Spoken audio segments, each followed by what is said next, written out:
right, so I think we should start. It's a particular pleasure and honor for me to introduce Nico Cappelluti today.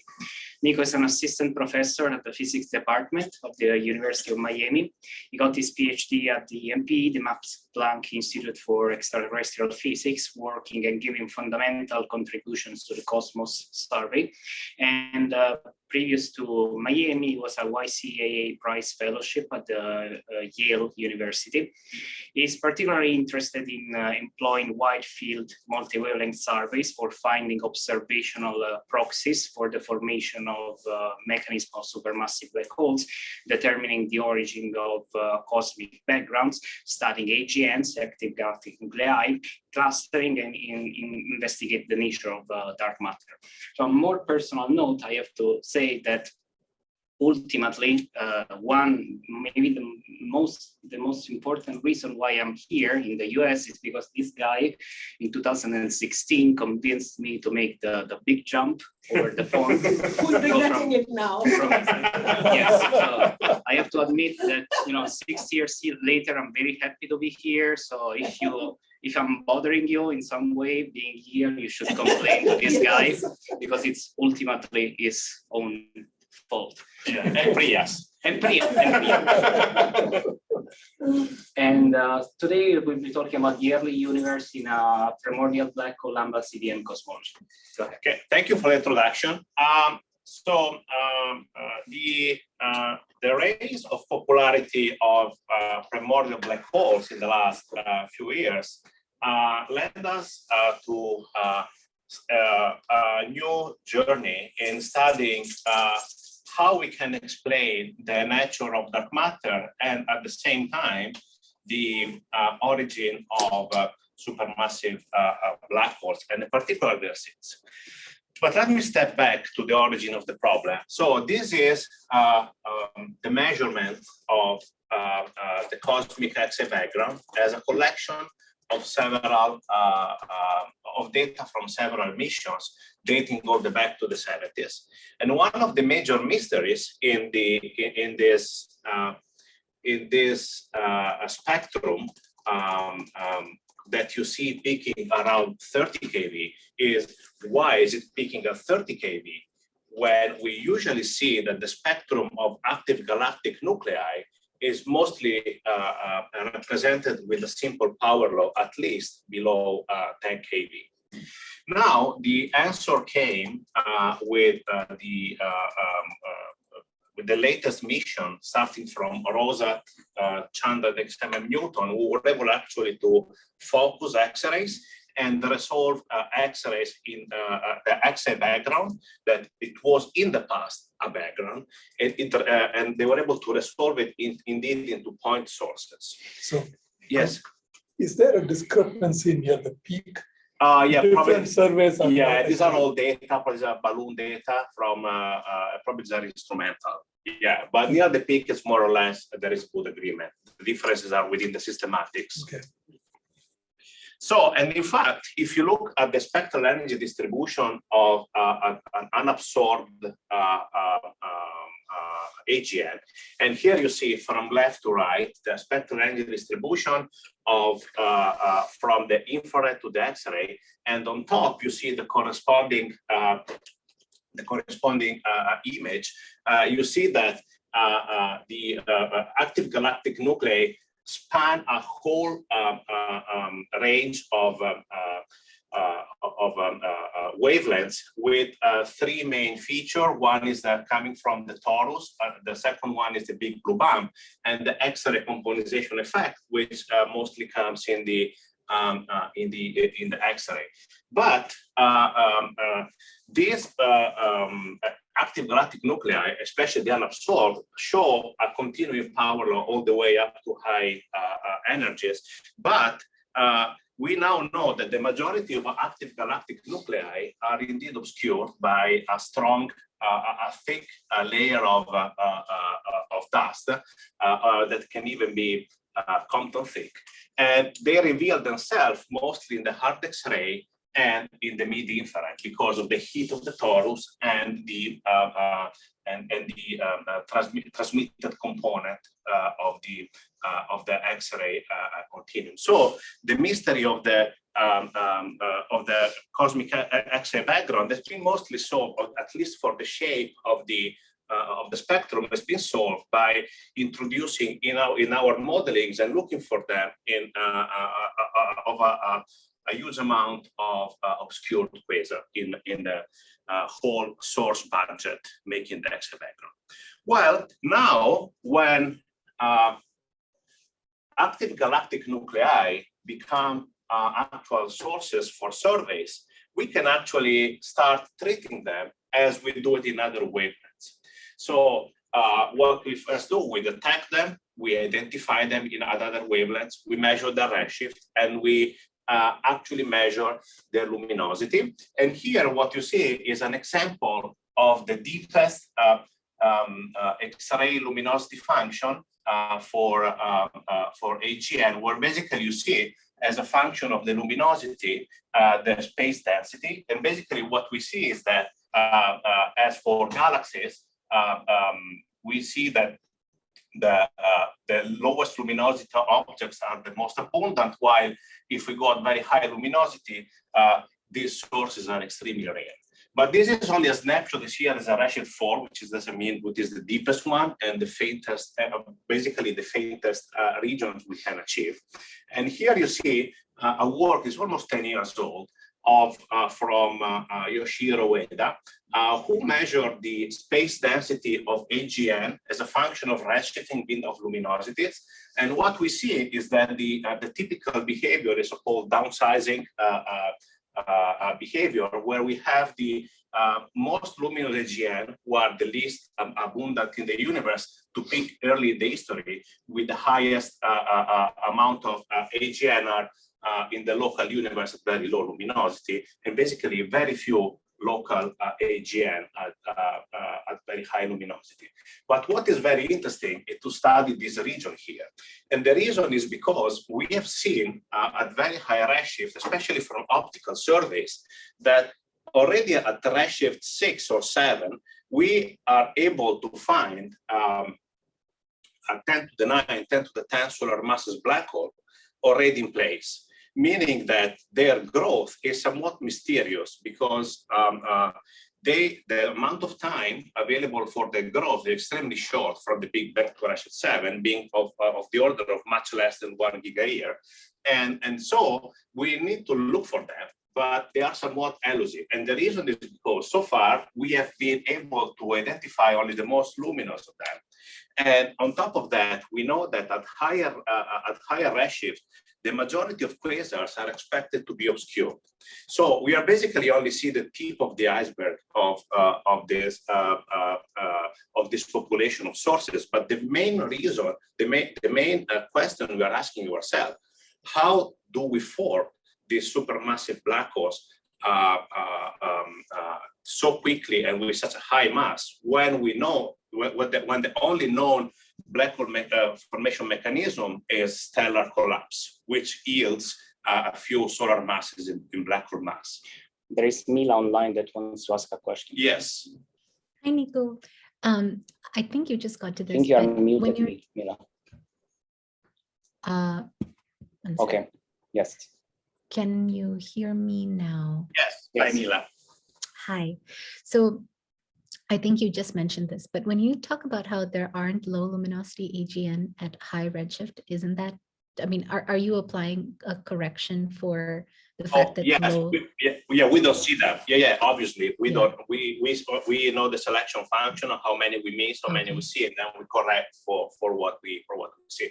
But I don't say we don't see them. I say that they are very difficult to see. Okay, thank you.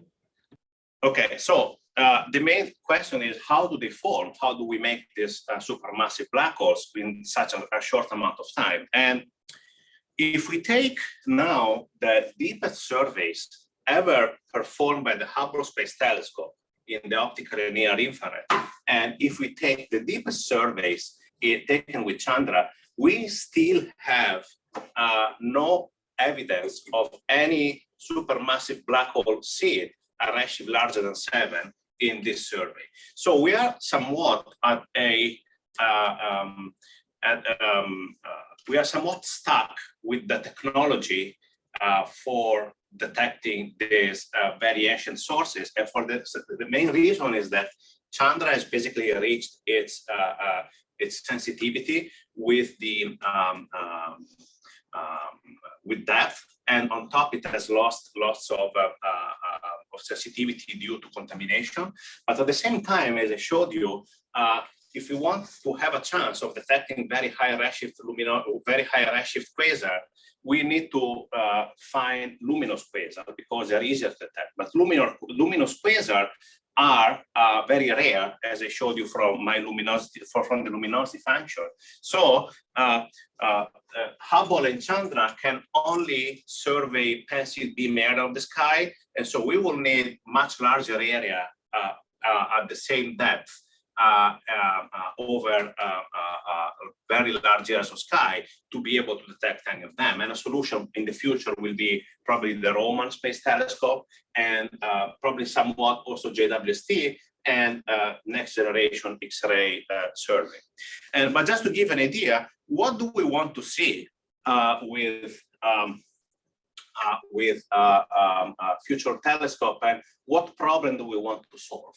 So this is in this plot where we have the redshift versus the black hole mass, and here you see the age of the universe.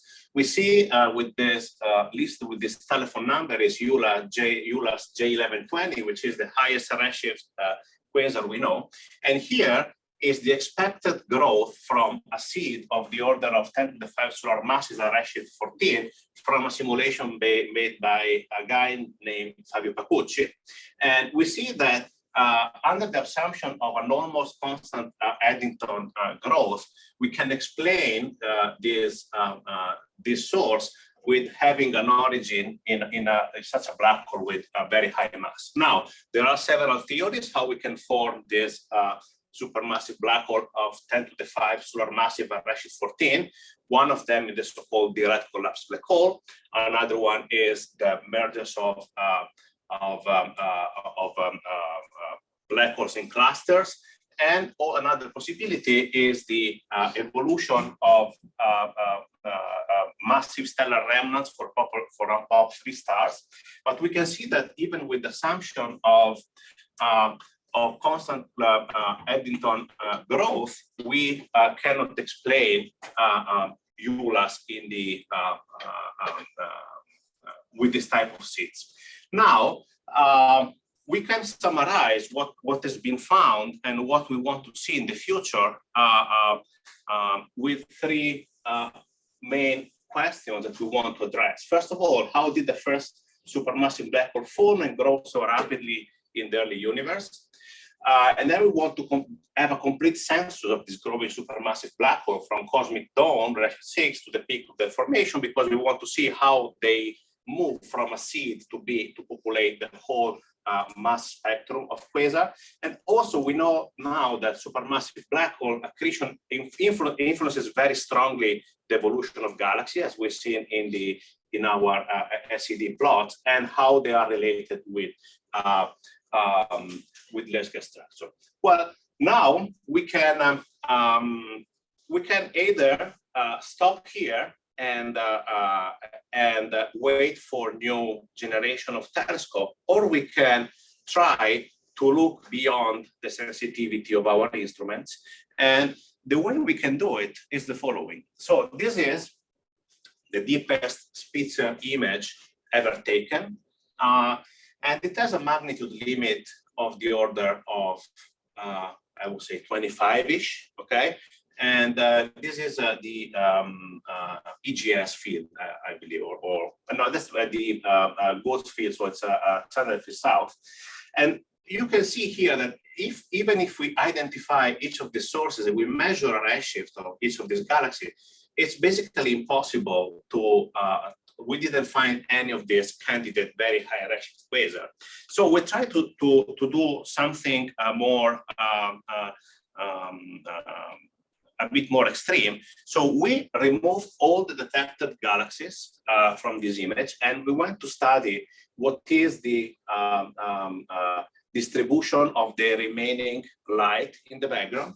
And so basically we wanted to access it accessible by basically removing all the galaxies we had and seeing if the light that is remaining is, first of all, above instrumental, and if it has a pattern which is consistent with be of cosmological origin, and if so, if there is some evidence of these early sources. So one of the first people who did this work was the group of Goddard, and this is a work from Kaczynski et al. 2012. And here you see the power spectrum of the fluctuation of the infrared. Basically, this is they took the Fourier transform of this image and computed what is the amount of signal at every spatial frequency, and they plotted here. Here you see on the x-axis the angular separation, on the y-axis the amplitude of the fluctuations, and here you see these are the data in black. And overplotted, you see the contribution that we expect from assuming that below the sensitivity limit we have galaxies population that resemble the known galaxy population. Basically, they are the same galaxy we see in the local universe, but they are too faint to be detected. Plus a contribution that here we see from this is probably our galaxy. And what we see is that there is an excess of several orders of magnitude and highly significant with respect to what we expect to see. And someone, initially, this has been proposed to be coming from a higher redshift cosmological component. And this is being explained by the fact that, first of all, the shape of this power spectrum is consistent with the projected lambda CDM power spectrum at redshift larger than 7, but also because, first of all, this is made by construction from faint sources with an Dirac magnitude larger than 25. If we cross-correlate these maps with maps taken below 1 micron, there is no correlation, meaning that in the optical, these images, the galaxy producing or the sources producing this effect are optically faint, having a magnitude larger than 28, so which is basically the sensitivity limit of Hubble. And this basically is consistent with having an average spectrum with the Lyman breaker redshift larger than 7.6, so a Lyman breaker around 1 micron. And this consistent, and the shape is consistent with a population in high Z structures. Some other authors instead made, particularly the group of UC Irvine, proposed that instead of being from higher redshift, because in their opinion, if the sources were from higher redshift, they wouldn't be consistent with the reionization constraint. This might be produced by intra-halo light, basically the remnant of stellar light after the mergers of galaxies. But the most striking feature of this signal is that if you cross-correlate these maps with the resolved X-ray background, you see a very significant cross-power signal. And here you see versus the angular separation, the cross-correlation power between the near infrared and the soft X-ray at both bands, 4.5 and 3.6 micron. And you can see that even in this band, when you compare with the expected signal that you will have from known population, we have an excess which is of more than 5 sigma above what we expect to see. So there should be a population that isn't accounted for that produces both the fluctuation in the X-ray background and the fluctuation in the cosmic X-ray background. And one possible solution are these early black holes. And why I say early black holes and not local black holes? Because if there's such an excess, it means that this population is to be highly biased. So they have to be very rare sources and in probably massive halos. So And this is a fact that has been discovered by myself in 2013 and confirmed by several other independent groups. It's become somewhat one of the obsession of myself and my collaborators, and we try to dig in a bit more. And so, but basically, just to give you an idea of what to expect to see. So we have the universe coming out from the recombination and entering the so-called dark ages. And at a certain point, before the ionization, we have the first black holes that would emit in the X-ray. But at the same time, we have the formation of the first star. So what we think is that the first star and the first black hole are sharing the same environment, and they're producing this coherent signal that we see imprinted in these two cosmic backgrounds. But yes. So are you saying that the black holes form without the first stars? Oh no, they form at the same time. But they're from the first stars. Yeah, we don't know. I mean, I will go to that. They can either form from the first stars, they can either be there, they can even be direct collapse black holes. What we say is that they are sharing the same environment with the first star. So they are coeval, and that's why they are coherent in the signal. So they share this. For example, if you have a black hole in a galaxy and the star formation region of top 3 star in the same galaxy, they will emit a coherent signal because they are basically a result to us. So if you have many of them in a cosmic structure, you will see a power spectrum correlated in the 2 bands. Sorry, why? Say again why they have the same signature? Why did the black holes? Yes. So when you do a correlation function in cosmology, everything that shares the same environment is correlated with each other. Okay, so they are both tracers of the same environment. So if they emit light from the same location, there's no way from you to tell if they are the same object or they're simply sharing the same location. So the cross correlation function tells us that they are either sharing the same location or they are the same object. And we cannot tell that, but we can tell that they're probably the signal comes from there. Okay, we cannot say who is emitting what, but we say that they come from there. But in most scenarios, even if you have a direct collapse black hole, you expect a stellar component to be present there. Yes, yes. So, but Angelo Ricarte, who is not here, who is he's online. Oh, he's online. Hi, Angelo. Modeled his this signal, and he basically told us that if we want this signal to be produced by early black holes, you basically need to trash the sultan argument.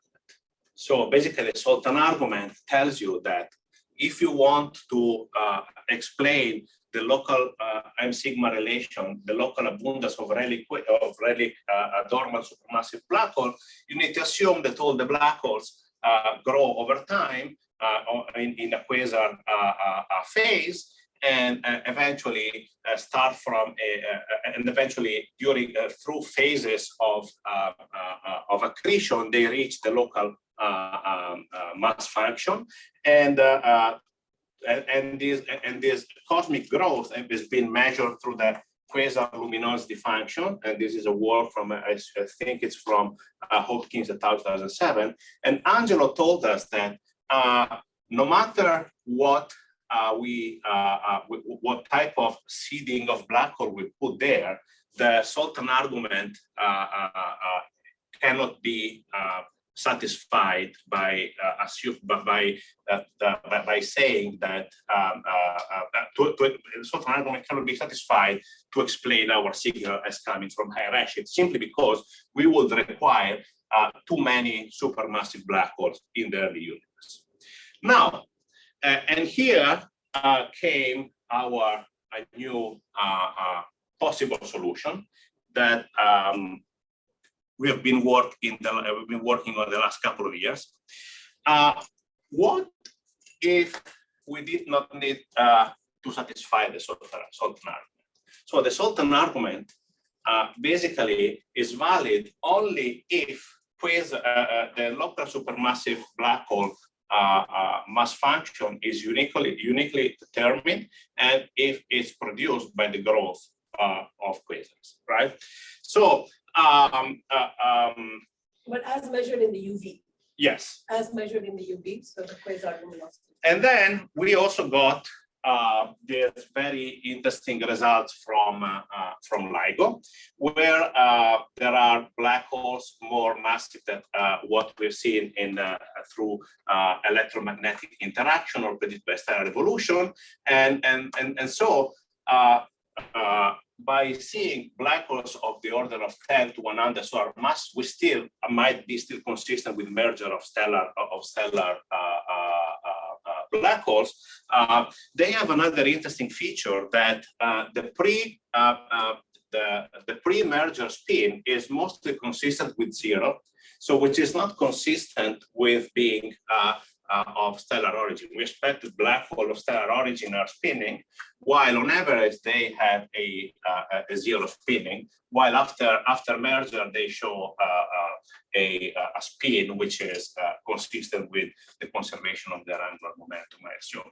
Now, this basically resuscitated a very old theory, we'll say very old, a theory proposed by Stephen Hawking in 1971, who proposed that in the early universe, it would be possible to produce black holes because of the high curvature we have. But then it was somewhat left behind.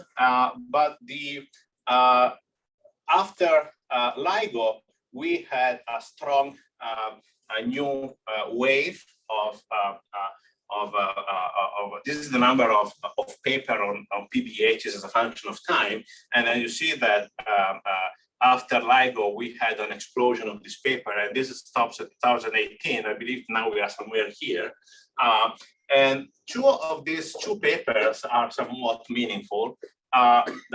The first two is those who propose that indeed the LIGO detected black holes are primordial black hole and making up dark matter, and one from Simon Bird and the other one from Sebastian Klesse. But the paper who actually inspired this work is this work from Juan Garcia Bellido of 2019, who actually primordial black holes and the origin of the matter-antimatter asymmetry. He proposed a new model of the early Big Bang, where we have primordial black holes, and these primordial black holes mostly do not have a monochromatic mass spectrum, but they have a continuum mass spectrum producing a variety of masses of black hole. And basically the idea is the following. So here we have the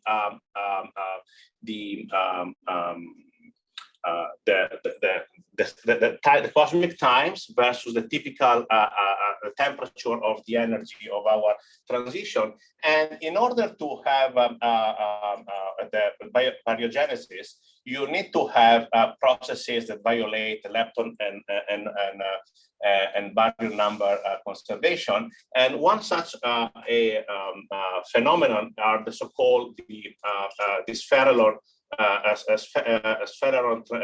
transitions. And basically, just to make the story short, and here you will need Juan to explain much better.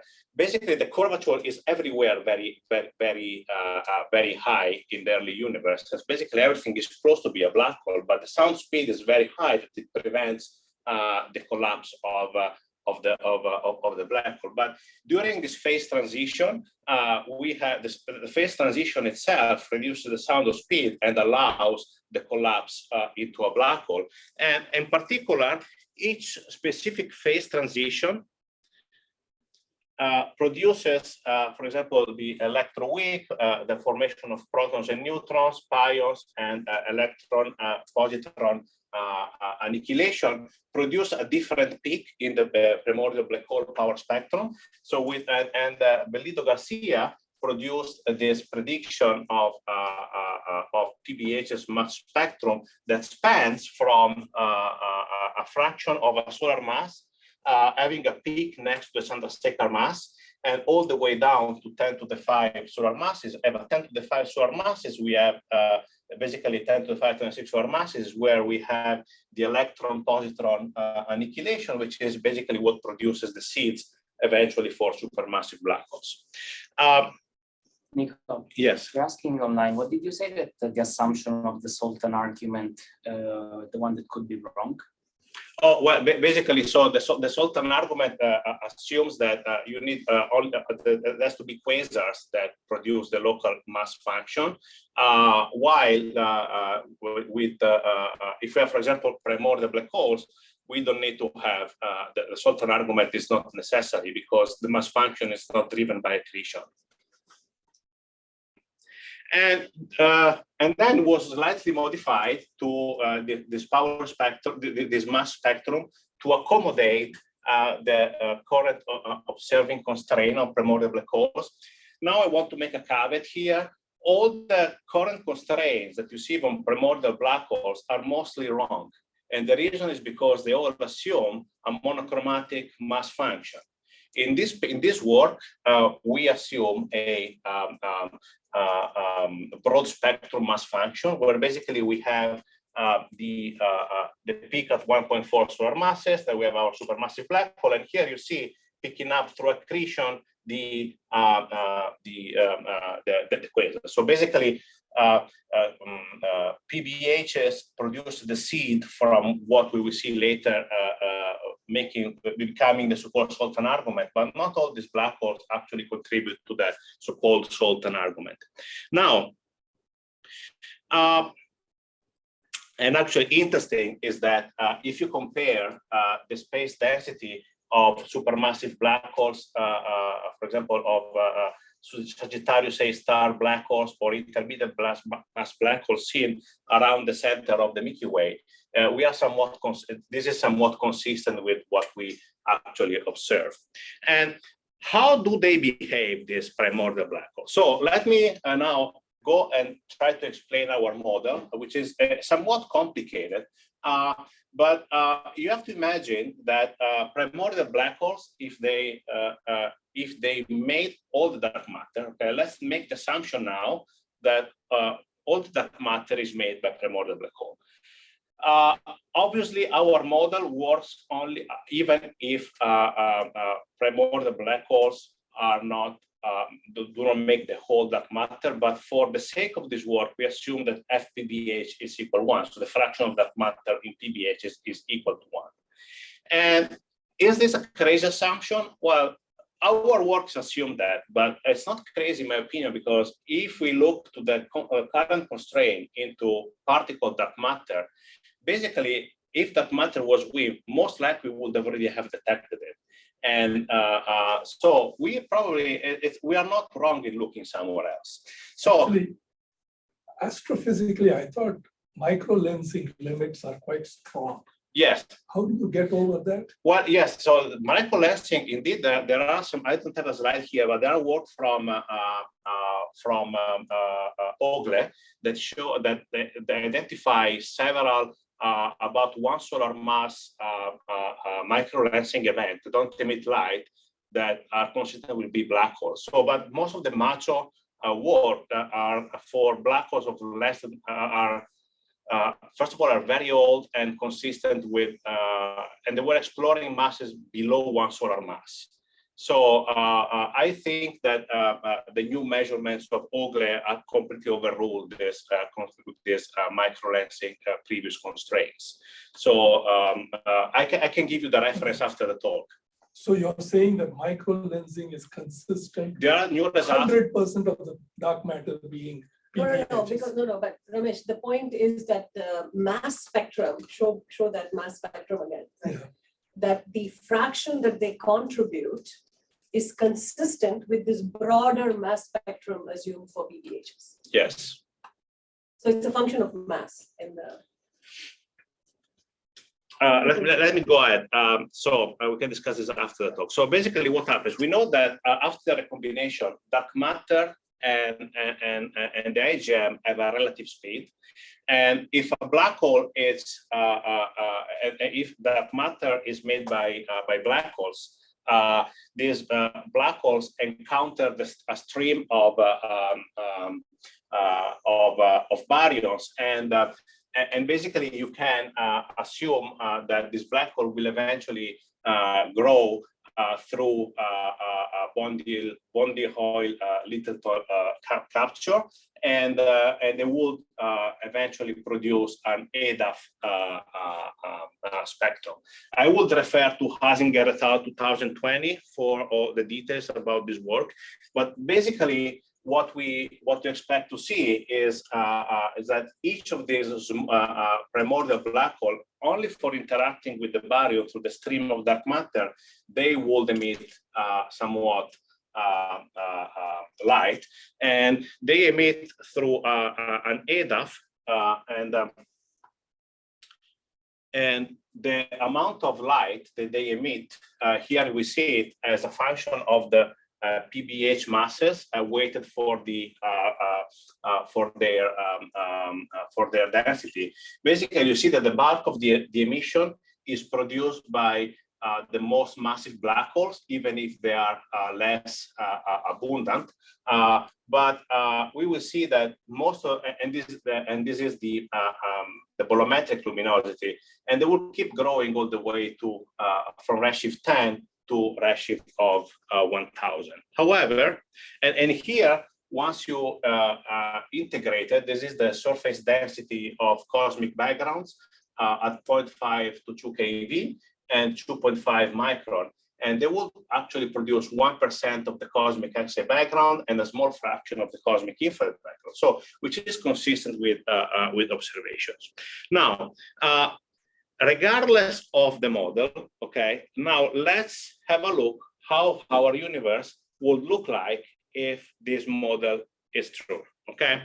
How does the mass power spectrum changes if that matter is not made by particles, but is made by black holes? Well, that matter becomes granular, and so it basically adds a Poissonian component to the mass power spectrum, and the amplitude of this mass power spectrum is proportional to the typical mass of this primordial black hole, so basically, or the abundance of this primordial black hole. So you see that the most massive are these early black holes. The highest is this granular component of dark matter. What is the result of having a more granular component in dark matter power spectrum? Well, it means that you have a higher fluctuations at a small scales. It means that the fraction of collapsed halos at small mass is much higher at higher ratios. Basically, halos collapse earlier than in the lambda CDM model. And here you see a comparison. Let's take, for example, the gray line. This is an halo with a visual temperature of 5,000 Kelvin, which is what we think are the typical halos in early star-forming regions in the universe. Here is in the PBH lambda CDM universe, and here is in a lambda CDM universe. And you see that as soon as you go up in mass, at higher masses, basically they are consistent. So the PBH lambda CDM universe produces much more mini halos in the early universe than lambda CDM, but it's basically identical at high masses. So this means that if we have more mini halos in the early universe, we can have more star formation in the early universe. And we modeled our star formation with a typical, with a classical model. Basically, our star formation rate is the baryon to star conversion efficiency times the growth rate of the halos, and then you get your star formation rate. And we assume there's efficiency coming from a paper of the Furlanetto group, and the only parameter is the minimum efficiency of our halos. But not all the halos can actually produce stars in the early universe. If all the halos will produce stars, it will be a problem because there will be too much light. And the reason why they cannot form stars is that these halos are collapsing and they're flowing in this stream of IgM, and stars can only form when the circular velocity of the halo is larger than the flow velocity. So this the potential well of the halo is big enough to overcome the stream of baryons. So basically what you see is that if you compute the effective velocity, which is the effective velocity of dark matter and IgM, which is the average of the cosmological velocity and the speed of sound, you have the shape, V-shape, peaking at the redshift around 20 and picking up here because basically what we have here is that the IgM becomes hotter and the velocity goes high. So this means that the peak of our star formation will be somewhere around redshift 20. But also, when you model star formation, you need to model also the enrichment of this halo. We not only have halos growing, within this halo, we start having some star formation, and the star formation pollutes the environment. And depending on the level of pollution of the environment, you have either population 3 star or population 2 stars. So this is the actual evolution of enrichment of early halos is still a matter of theoretical debate, as we don't have observations. So we've taken a result from the group of Volker-Brom. And once you have halo star formation rate and the type of stars that are populating your halo, you make light, Fiat lux. And light is made depending on what type of sources you have. If you have POP3 stars, you populate them with a top-heavy IMF. And for a top-heavy IMF, we assume a different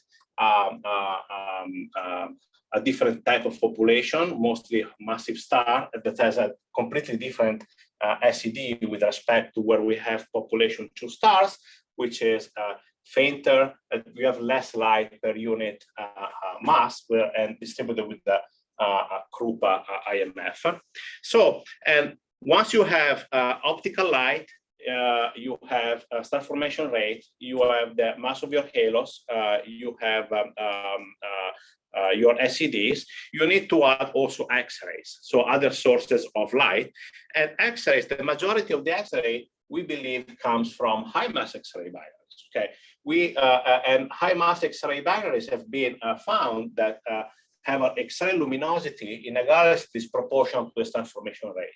So now, does high mass mean supermassive, or it just means? No, high mass is when you have the companion that is more massive than the and basically the luminosity that you have from this high mass X-ray binary is proportional to the star formation rate, and then you also have X-rays, and then final ingredient we put quasars.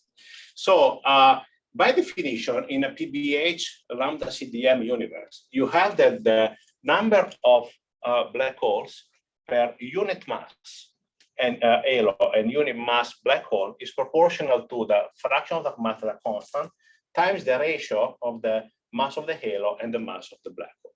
Well, then basically, by definition of the PBH, the dark matter model, the HOD of PBHs gives you that the most massive black holes in the halo scales with the mass of the halo, which is basically our main first conclusion, that in a PBH lambda CDM universe, you have the M sigma relation imprinted in the formation of the halo by definition, because you have the most massive black hole is proportional to the mass. The mass of the most massive halo is proportional to the mass of the halo itself. And then we have convolved this number with the Press-Schechter formalism, and reproduce what is the Redshift 6 X-ray luminosity function of quasar. These are the new Rosita data. This is our model, and these are the extrapolation of the luminosity function that I showed you at the beginning. So we are very well good agreement, provided that at high redshift about 90 to 100% of the quasar are obscured. So our model actually explains also the X-ray luminosity function at high redshift. And just to give you an idea of a summary of how the early universe in the PBH lambda CDM works, is that we have big halos where we have at the center one so-called PBH QSO, and the halo is made by some other tiny PBHs. And within the halo, in the smallest halos, we have population 3 stars, and that eventually evolve. But in the biggest halos, we have population 2 stars. And in the IGF outside the halo, we have these free streaming PBHs that are accreting baryons and emitting light through Bondi accretion. And in order to see if our model works, we run a Monte Carlo simulation with a set of parameters.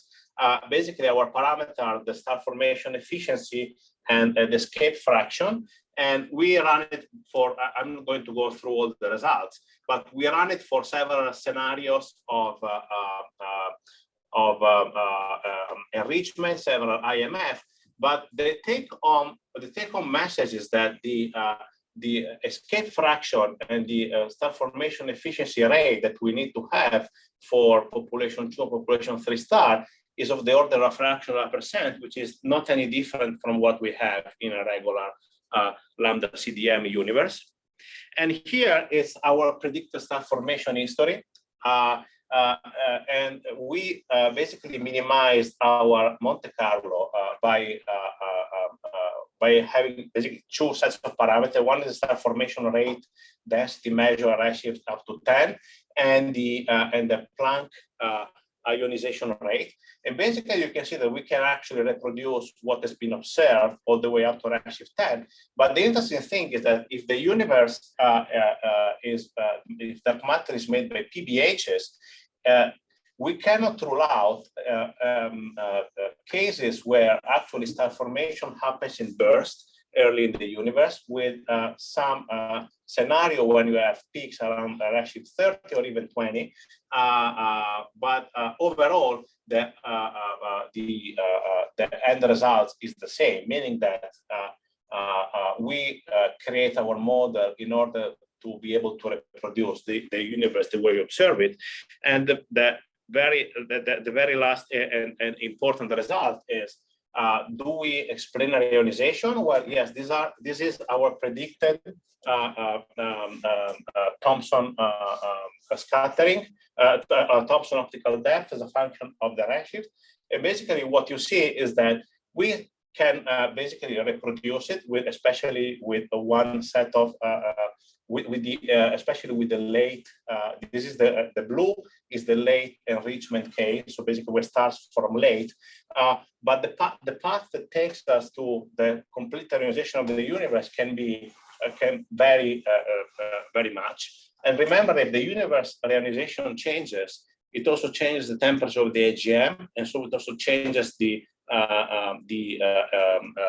evolution of the star formation rate. And to go and answer our initial questions,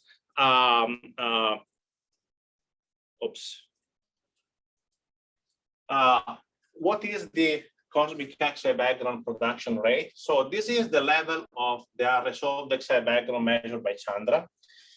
In dotted line is the cosmic X-ray background produced by Bondi accretion onto PBHs. the color line is the production rate from high mass X-ray binaries. And here you have quasars, and you see that quasars are rapidly picking up. But the interesting thing is that our model do not predict any quasar because of the abundance of dark matter halos are actually larger than 12. So in principle, the first quasar should appear in the universe according to our model are actually around 12. But also, if we put this into a halo model, we can reproduce the power spectrum. We can compute the power spectrum of the fluctuation of the CAB. And we can notice that for the CAB, we can only reproduce only a fraction of it, and only the most extreme model can actually push the signal all the way up, meaning that there could be some other components, and it might be probably from the galaxy, that contributes to this excess. So it's probably very unlikely that all the first stars and black holes produce the whole CAB. But when you don't need to have 100% coherence to have a cross power spectrum. So, but if you cross correlate our CAB and our CXB, so basically you see that we are able to reproduce the cross correlation signal between the CAB and the CXB. And for the future, I'm almost done. Are there other ways to validate our model? Well, JWST, for example, will produce a certain number counts for faint galaxies. And remember, the main feature of a PBH lambda CDM universe is that you have many more low mass halos, meaning that you will have many more faint galaxies than you would have in a lambda CDM universe. And so here you see the number counts measured by Spitzer compared with an extrapolation of local luminosity functions. And here is the flux limit of JWST at 10 kiloseconds. And this is our prediction for redshift larger than 7. And basically what you see is that at more or less at the faint end of JWST, we should see a significant steepening of the number counts if we indeed have an excess number of PBHs. For the X-rays, I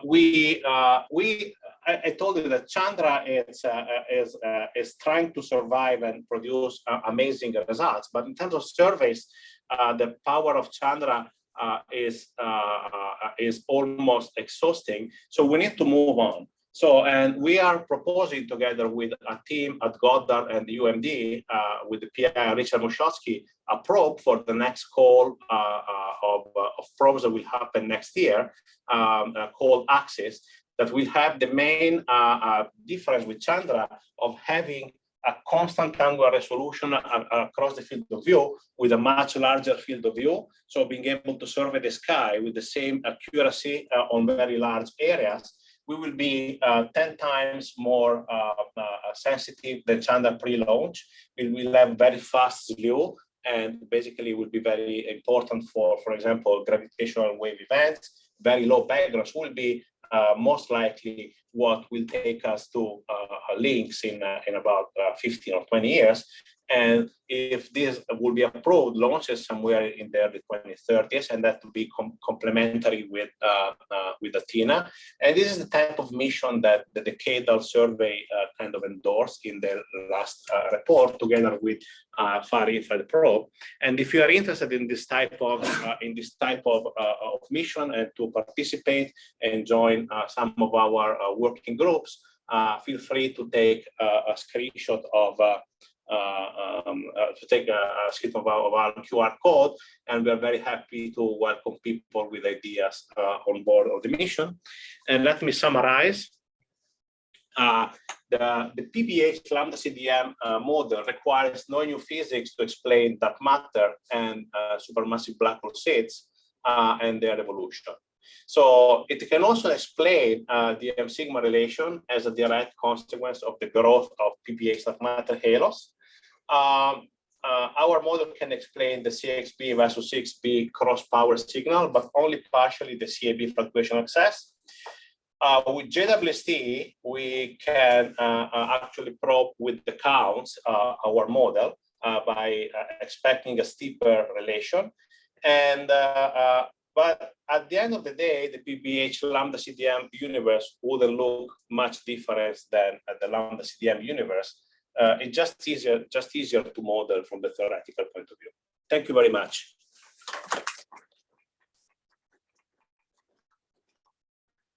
Thank you, Nico, for a great talk and questions. We actually have a question from Angelo. I think I'm gonna read it because he said he's an airport with unstable connection. So Okay. he's saying, are there LISA or 3G detector gravitational wave event rate predictions for these models? Not yet. We are working on that. Okay. Any question from the audience? Yes. So obviously I'm going to say very interesting work. But I think you make the very nice point that, you know, the late universe would look no different. And by late, anything below 10, right? So just a quick question. You mentioned that, you know, the first quasars, you wouldn't see any quasars beyond redshift 12. So you mean like your classical quasar powered by billion solar mass black holes? Yeah, made a cut of 10 to the 6. Yes. Yeah, because you don't have enough halo that are big enough to host a 10 to the 6 solar mass black hole. Yes. Well, this 10 to the 6 mass black hole probably they are there, but they're wandering in space. Right. They don't have enough of a stellar component. They weren't able to trap enough baryons to start accreting. Because remember that if you want to, the condition to start accretion have to be the same that you have for starting star formation. You need to be able to have a halo that traps baryons. So if you cannot trap baryons, you cannot have accretion, and so you need to have quasars. So the reason I was asking, but you know, if JW finds a quasar at redshift 14, doesn't rule out the model. No, that's right. Because once again, it's what we win. Yeah, exactly. We win with the abundance, right? Because lambda CDM still affords freak. Yes. That's why the Poisson regime, and then you will be happy. Yes, no problem. Yeah. We have a lot of questions online. So there is still Wilner who is asking, can you be more specific about what you expect from JWST, number counts, at what magnitude? Okay. So here we are talking about the 2 to 5 micron band. I don't remember how it's called in JWST. It has a zoo of filters.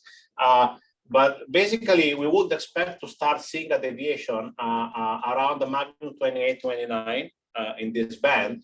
And if you go around magnitude 30, you probably will be dominated by these objects.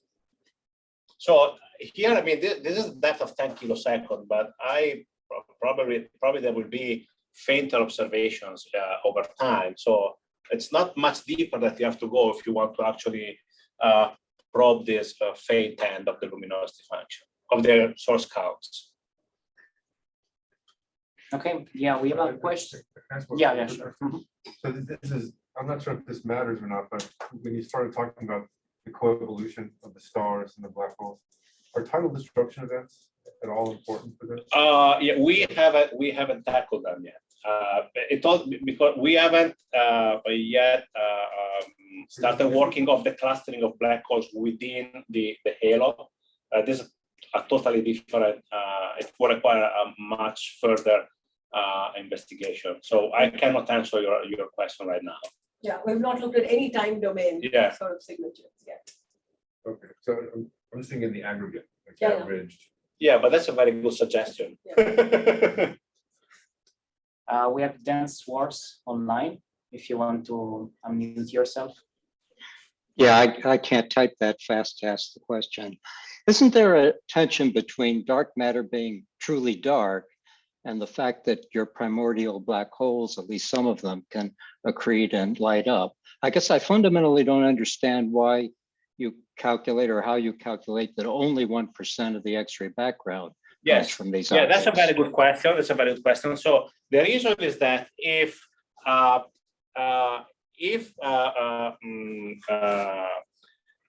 primordial black holes, the camera, primordial black holes can only emit light if their relative velocity with the stream of baryons is low, because otherwise they are not capable of capturing the baryons to eventually accrete. In the local universe, when you have, for example, mergers of clusters or motion within galaxies, we're talking about velocity of several hundreds of kilometers per second, which are too fast to allow the black holes to actually accrete. And so they are dark indeed in the local universe. While in the early universe, there are the conditions for this emission, just because the relative velocity of dark matter and baryons is low. I was a little unsure I understood where the intermediate black holes came from, or do you just suppose that they're there? No, there are some results from observed in the millimeter wave. I see it was JCAT. I don't remember which telescope, that they find several intermediate mass black holes around the in the Sagittarius A star region. And I think there are 4 or 5 that have been detected, and their space density is consistent with this mass spectrum that we are assuming. It's an extrapolation from that. From the Milky Way. From the Milky We have a couple of questions from Nico Cappelluti, if you want to unmute yourself. Oh, there we go. I have 2 questions going back to the connection to LIGO sources and gravitational waves. So first, in the latest catalog analysis, the merger rate of the LIGO sources follows the cosmic star formation rate. But if they're primordial black holes, then shouldn't the rate be constant? And if so, wouldn't that undermine this picture? Can you repeat, please? In the merger rate of the LIGO sources follows the cosmic star formation rate, which I would not expect primordial black holes to do for their merger rate. Yes. Does that undermine the connection? Well, probably yes, but we still have the problem of the spins. But that's only the effective spin. Like, there could be things we're not getting. Yeah, probably, yes, sure, yeah. And also, I mean, that finding makes lots of assumptions that the LIGO merger rate tracks the star formation rate as a multiplicity of assumptions that may not all be valid. Okay. My second question is, have you predicted what the gravitational wave background would be from all of these primordial black That's works in progress. Okay. But there are some papers, but assuming there is a paper from I think from Class, the one who actually made one of the authors of this mass spectrum, that did some attempt of predicting it. Okay, thanks. You're welcome. And there was a comment by Angelo to Camille, actually, might this be resolved if only star formation produces binaries with small enough separations to merge? That is an assumption in that. Yeah. Any more questions here? Okay, I think we should. Thank you very much. Amazing to be back and talking with the real people, at least for half of them, and in a crowded room. We're glad to have you here. Thank you.